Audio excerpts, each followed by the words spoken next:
सुप्रभात। आज मैं आपके सामने आपकी हिंदी की पाठ्य पुस्तक वसंत भाग 1 के 7वें अध्याय साथ ही हाथ बढ़ाना को लेकर उपस्थित हूँ। यह एक कविता है जिसके कवि श्री साहिर लुधियानवी जी हैं और यह कविता एक बहुत ही मशहूर हिंदी क्लासिक फिल्म नया दौर का एक गाना भी है और अपने समय की यह फिल्म बहुत ही मशहूर थी। और इस कविता में कवि ने संगठन की शक्ति को, है ना, एकता की शक्ति को बतलाया है। तो आइए इस कविता को पढ़ना शुरू करते हैं। साथ ही हाथ बढ़ाना, एक अकेला थक जाएगा, मिलकर बोझ उठाना, साथ ही हाथ बढ़ाना। कवि इसमें कहता है कि हम अकेले अगर किसी काम को करेंगे तो हमारे लिए वो काम करना मुश्किल होगा और हम थकान महसूस करने लगेंगे, लेकिन अगर अपने साथियों के साथ मिलकर हम उस काम को करें तो हमारे लिए वो काम आसान हो जाएगा। हम मेहनत वालों ने जब भी मिलकर कदम बढ़ाया, सागर ने रास्ता छोड़ा, पर्वत ने शीश झुकाया।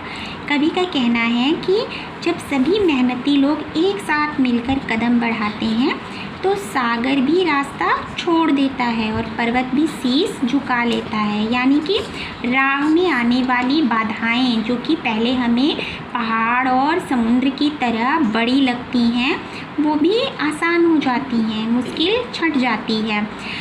फौला दी हैं सीने अपने, फौला दी हैं बाहें, हम चाहें तो चट्टानों में पैदा कर दे राहें।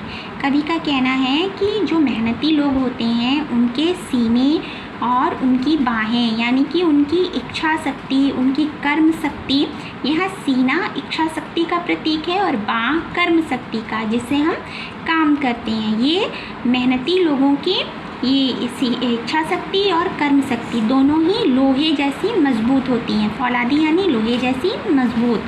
और अगर मेहनती लोग चाहें तो वो चट्टानों में भी राह बना सकते हैं।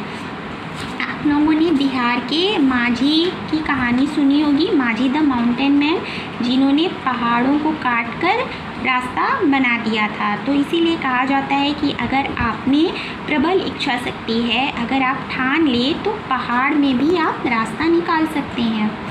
आगे है, मेहनत अपनी लेख की रेखा, मेहनत से क्या डरना, कल गैरों की खातिर की आज अपनी खातिर करना।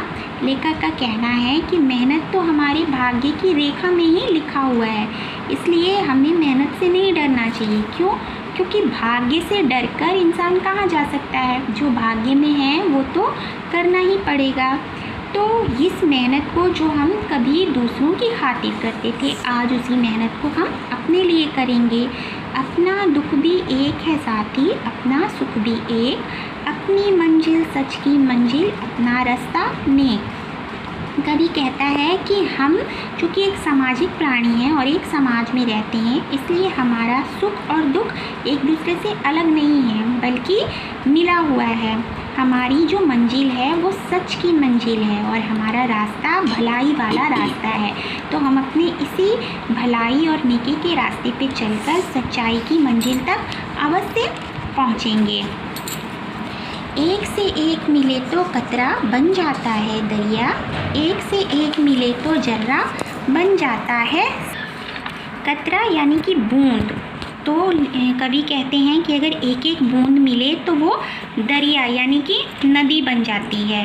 वैसे ही अगर एक एक जर्रा यानी कि कण टुकड़ा मिले तो वो सहरा यानी कि रेगिस्तान बन जाता है ना। हम कहते हैं ना कि बूंद बूंद से घड़ा भरता है, तो उसी तरह यहाँ भी ये लिखा गया है कि अगर एक एक बूंद मिले तो बड़ी सी नदी बन सकती है, अगर बालू का एक एक कण मिले तो वो बड़ा सा रेगिस्तान बन सकता है।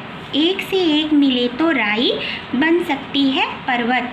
वैसे ही अगर राई यानी सरसों का एक एक दाना इकट्ठा किया जाए तो वो पर्वत का रूप ले सकता है। एक से एक मिले तो इंसान बस में कर ले किस्मत। इसी तरह अगर इंसान भी एक दूसरे से हाथ मिला लें तो वो अपनी किस्मत को अपने बस में कर सकते हैं। तो इस तरह इस पूरी कविता में कवि ने संगठन की शक्ति के बारे में बताया है। कवि का कहना है कि अगर जिस काम को हम अकेले करते हैं उस काम को हम मिलजुल कर करें तो वो काम हमारे लिए मुश्किल नहीं होगा। तो इस तरह से हमें भी एकता में अनेकता और एकता में शक्ति के महत्व को समझना चाहिए और मिलजुल कर काम करने का अभ्यास और संकल्प करना चाहिए। आशा है आपको ये कविता अच्छी लगी होगी। तो हम अगले भाग में एक नए अध्याय के साथ फिर से उपस्थित होंगे। धन्यवाद।